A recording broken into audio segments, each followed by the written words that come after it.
Hola, bienvenidos a Celestialmente El Francos, podcast donde exploramos la fe a través del cine. la música y los videojuegos. ¡Acompáñanos! Hola y bienvenidos a un nuevo episodio de Celestialmente Francos. Si bien habíamos hablado que la semana pasada terminaba la serie que veníamos desarrollando de Familia en Renta, hubo un tema durante la semana que siento que Dios estaba tratando para dar un cierre mucho mejor a lo que veníamos hablando.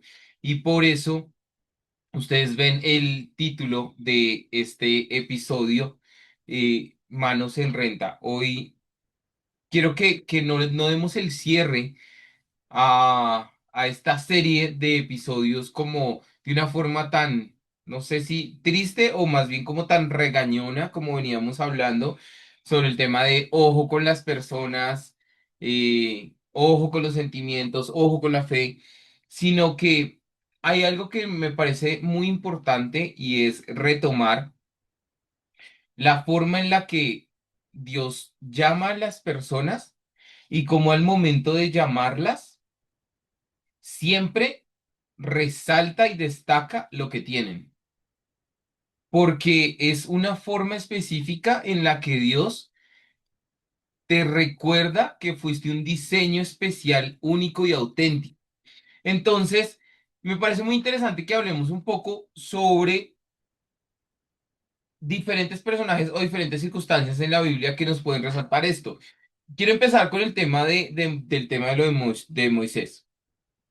Creo que lo hemos hablado en episodios anteriores y es uno de los personajes, digamos, más conocidos de la Biblia.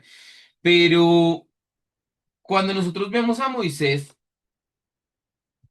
vemos una persona que es salvada de ser asesinada, adoptada después por la hija del faraón, se lo devuelven a la mamá para que sea la nodriza, crece como un egipcio y después por intentar salvar a un miembro de el pueblo de Israel, él termina matando a un egipcio y después es confrontado inclusive por su mismo pueblo y por eso huye. Está afuera, está perdido, está como muchos de nosotros estuvimos en su momento. Porque digamos, siento, no sé qué opines con esta expresión que te voy a dar, pero yo siento que Dios siempre nos llama cuando estamos perdidos. Así seas hijo de pastor y estés en la iglesia. Siento que, no sé qué opinas ante eso. O sea, ¿qué opinas de esa expresión? Tranquila, yo voy a continuar con el relato ahorita, pero se me viene a la cabeza esa expresión. ¿Qué opinas de ese tema? Porque siento que a veces la gente dice, no, pero hay unos que nacieron en cuna de oro porque una vez nacieron hijos de predicadores o hijos de pastores o hijos de papás que están en prédica, pero yo creo que el Señor llama cuando nos ve perdidos. Sí, cuando tú conoces de Dios, creo que siempre va a estar la inquietud, por decirlo así, o siempre, si te alejas, pues siempre va a pasar algo que te anime o por lo menos te recuerde a Dios. Sí, de pronto de donde te sacó, de donde las cosas se dieron para que tú tuvieras un encuentro con Él. Mucha gente sí se va y pueden pasar muchos años, pero finalmente puede retomar su camino y recordar de dónde fue sacado y reconocer que, pues, que la vida finalmente es muy difícil y nos queda grande sin Dios. Cuando muchas veces nos sentimos perdidos, no solamente si nos vamos o nos alejamos y demás, sino hay momentos donde nos podemos llegar a sentir perdidos o que finalmente no sentimos esa chispa. Eso puede llegar a suceder a veces por semanas, meses y demás y encontrarnos como sin aliento y aún así recibimos de la gracia de Dios a diario en las personas, cuando nos entregan cosas, cuando Dios provee, cuando todo alrededor, aún así Dios nos sigue cuidando. Y es que, digamos, al punto al que yo quiero ir es que seguramente Moisés, después de ver todos los lujos que habían en Egipto, después de ver todo lo que pudo haber tenido, habrá tenido momentos, esto no es bíblico, esto no está, como dice muchas veces la señora Joy, esto no está en la Biblia, pero yo me imagino que él habrá tenido tardes en las cuales se sentó viendo el ganado, lo que estuviera cuidando, em, y debió haber pensado en estos momentos que tuvo, esas oportunidades que tuvo de tener una vida alterna, diferente, que hubiera pasado si de pronto no hubiese intervenido en esa pelea de ellos, porque a la larga ni el pueblo ni siquiera fue agradecido. Y hay muchos personajes, como puede ser también el tema de José y diferentes ejemplos.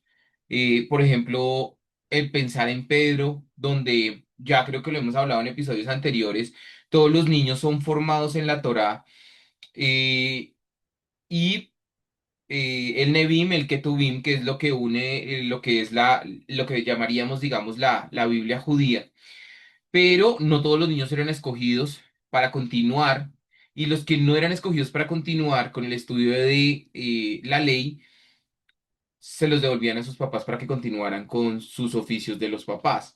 Entonces, en ese sentido, digamos, ¿cuántas veces estos personajes que, digamos, te traigo a colación habrían estado sentados mirando hacia el horizonte y pensando qué hubiese pasado si el tiempo hubiera sido diferente? Si de pronto yo hubiese tenido una relación más cercana con el Señor. Pero llega un momento en el cual se da lo de la zarza ardiendo. Y llega Moisés y hay un encuentro con el Señor. Pero todo este resumen sirvió para ir a un punto, y es esos momentos en los cuales el Señor le dice a Moisés, vas a ir, empieza una discusión grande porque él dice que él no tiene los dones, los talentos para poder reclamar quién es él realmente para que le pongan cuidado, etcétera, etcétera. Y el Señor le dice, muéstrame qué tienes en tus manos. Y ahí es donde pasa lo de la serpiente, que coloca la vara en el piso y se convierte en una serpiente. Pero hay algo muy interesante que me pasó leyendo la Biblia en estos días. Y es que yo no había visto que dentro del pasaje dice que la serpiente, digamos, lo corretea a Moisés. Y después esa serpiente vuelve a convertirse en la vara. Y hay otros elementos más que pasan, como que él mete la mano en su vestimenta, sale con plaga, y después le dice a Dios que la vuelva a meter y ya vuelve a salir sana. Pero si tú te das cuenta, el Señor normalmente te pide lo que tú tienes en tus manos. Normalmente te dice, ¿qué hiciste con lo que yo te he entregado? Y a eso quiero traer a colación también el tema de la parábola de los talentos. Me parece muy importante y creo que la escuchaba en referencia a la prédica que me mandaste de Dante, porque no quiero abrogarme ideas que son equivocadas. Ujú. Pero me parece muy interesante el enfoque que le dio. Tú lo tienes claro, el enfoque que le dio al tema de la parábola de los talentos. O sea, que él hablaba sobre el tema de, no se trata de cuántos, Sí. sino de qué fue lo que hizo. O, no sé qué quieres opinar sobre eso, ya que, digamos, tienes un poquito más claro el tema de esa parábola. O... Claro, es ver que cada uno tiene un talento, un don y demás, pero eso también tiene una responsabilidad. O sea, es decir, muchas cosas nos son asignadas y el cocinar es un talento, el servicio es un talento y cada uno de nosotros tiene cosas diferentes para servir a los demás y para agradar a Dios y Dios nos entrega esos talentos. Pero también es darnos cuenta de que de que Dios nos puede entregar incluso a manos llenas talentos. Hay personas que uno dice, uy, tiene demasiados talentos y muchas cosas a dar, pero a veces no sabemos qué hacer con todos esos talentos o a veces ni siquiera creemos que tenemos talentos. Entonces el problema no es tener el talento, sino creo que el problema es no saber ejecutarlo y llevarlo al máximo, porque finalmente si algo me es entregado es para dar lo mejor de eso. Claro, porque es que, digamos, me gustó mucho el enfoque que le entrega Dante a la prédica, y ahí te das cuenta que sí la escucho, porque tú me regañas bastante porque algunas prédicas me envías y no las escucho. Pero me gustó mucho el enfoque que le da Dante a la prédica en el momento en el que él dice, voy a hacer la conversión al dinero Ujú, actual. ujú. Y si te das cuenta, inclusive al que le dio un solo talento, iba a ser millonario para poder vivir el resto de su vida tranquilo. Claro, mucho más al que le da los 5 talentos, mucho más al que le da los 3, no importa. Pero al que le dio uno con ese talento a la conversión a moneda actual, significaba que iba a poder vivir el resto de su vida como un millonario. La cuestión radica entonces en que no se trata de cuántos talentos tienes tú y sobre ello entrar a analizar si tienes o no posición de influencia, sino que el Señor te dice, bueno, ¿qué tienes en tu mano? ¿Cuáles son los talentos que yo te entregué? Sobre ello, sobre lo que te voy a pedir cuenta. Y cuando el Señor llega y en la Biblia, en la parábola, dice que fue un siervo malo, realmente lo que el Señor estaba planteando es, ¿por qué no hiciste nada con ello? Es más, le dice, lo hubieras metido en el banco y al menos me hubieran dado intereses por eso.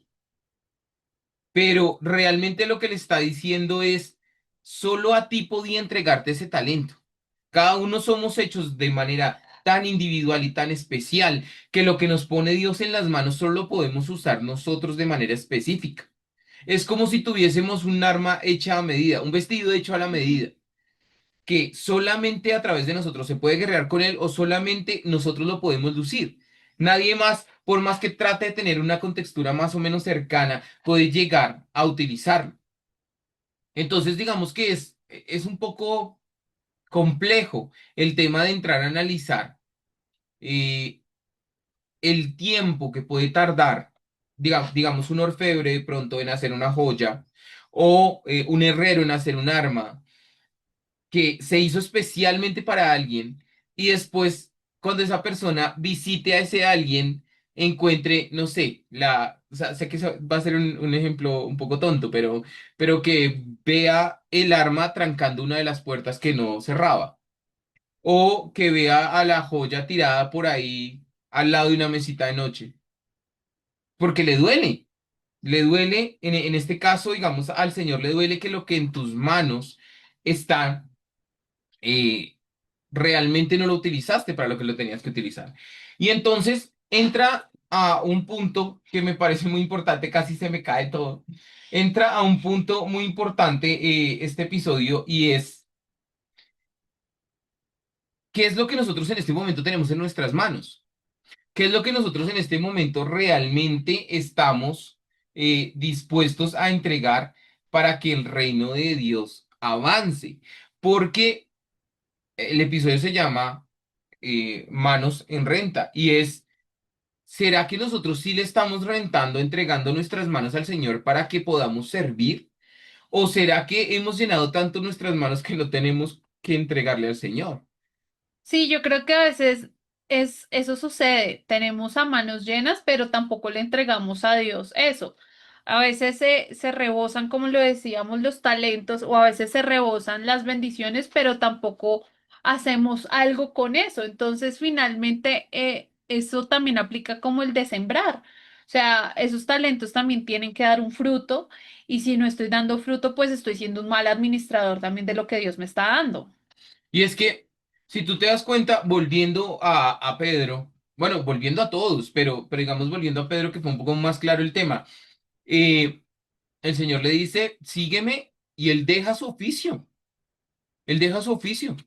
Es más, de lo que tenemos comprobado, él era el único que tenía esposa, y aún así, él suelta lo que tiene en sus manos para poder recibir lo que el Señor le iba a entregar. Ujú. La cuestión es, hay que entrar a analizar que cuando Dios dice, dejarás a tu padre y a tu madre, l- no hay tiempo para despedirte de nadie, sino sígueme. Estas frases, digamos, pueden sonar muy fuertes, Claro. pueden sonar muy fuertes, pero lo que realmente el Señor dice es, los afanes de la tierra, yo me encargo de ellos, pero tú encárgate de lo que te voy a Ujú. entregar.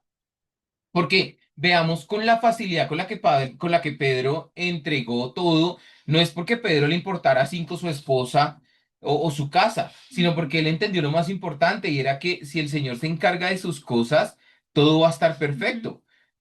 Entonces, lo mismo pasó, hay un ejemplo muy claro cuando la suegra de Pedro se enfermó. Pero si nosotros no aprendemos a soltar lo que tenemos en las manos y a poner nuestras manos en renta para quien debemos ponerlas, que es el Señor, no tiene ningún sentido nuestra vida, no tiene ningún sentido lo que nosotros hacemos en el día a día, no tiene ningún sentido el avance que vamos a desarrollar. Así sintamos que en nuestra vida estamos avanzando, avanzar en el mundo no tiene trascendencia, porque trayendo a colación una expresión que hace rato no utilizaba, pero me la recordaste ayer, y es una carrera de ratas. Es esa rueda de hámster todo el tiempo, donde creemos que estamos avanzando y avanzando y avanzando y avanzando y avanzando, y realmente lo único que estamos haciendo es dando vueltas en medio de un Ujú, tanquecito, ujú. pero nunca realmente estamos haciendo nada con nuestra vida. Mientras que si ponemos lo que tenemos en manos del Señor, seguramente Él dirá, yo te lo recibo. Tranquilo, va a estar bien. Tus perros van a estar bien, tu esposo va a estar bien, tu trabajo va a estar bien, tu apartamento va a estar bien, todos los sueños que tienes van a estar bien. Ahora que tienes las manos sin nada, recíbeme lo que te voy a entregar. Y a través de eso, con esas manos en renta, realmente es donde uno puede entrar a cumplir con el propósito que el Señor ha diseñado. Sí, de acuerdo. Creo que es súper importante que sepamos qué hacer con lo que Dios nos entrega, ¿sí? O sea, no solamente ya llevándolo a los talentos y demás, sino también cuando somos bendecidos con comida además, con seguramente con un trabajo y demás, pero ¿qué estamos haciendo con eso? O sea, ¿a dónde estamos llevando lo que Dios nos entrega? Creo que eso es súper importante, saberlo administrar y entregarlo. Es un momento especial, puntual y creo que muy importante para despertar frente a lo que Dios nos está llamando como administradores. Y digamos, esta forma de cerrar el episodio es un poquito anticlimática, pero sí es trascendental para nosotros hablarlo. Eh, los cristianos se necesitan en todas las áreas y en todos los lugares, y es trascendental que aprendamos a identificar que no necesitamos callar frente a la palabra de Dios, sino que si Él nos ha entregado su palabra, su mensaje, encontremos las herramientas adecuadas a través de las cuales podamos llevar el mensaje de Él a todos los demás y que a la larga logremos lo más importante que es la salvación. Les enviamos un abrazo gigante, cuídense mucho y nos escuchamos nuevamente, nos vemos nuevamente dentro de 8 días. Chao.